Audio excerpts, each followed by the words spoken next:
Today, we are going to make some miniature chickens for our dolls.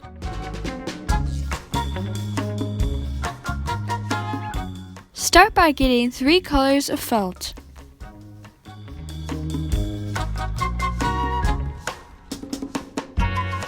Cut out these pieces which you'll be attaching to your chicken.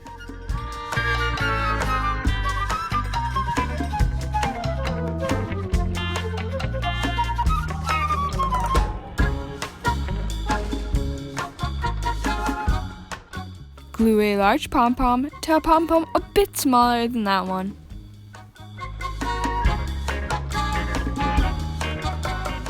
Glue 2 googly eyes to the smaller pom-pom. Attach the felt pieces.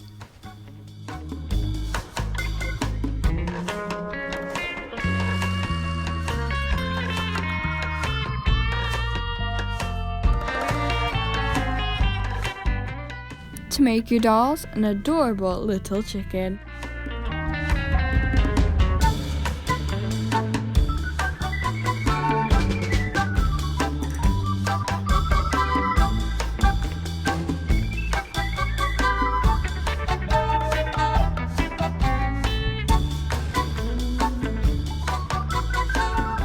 Make sure to subscribe and get crafting.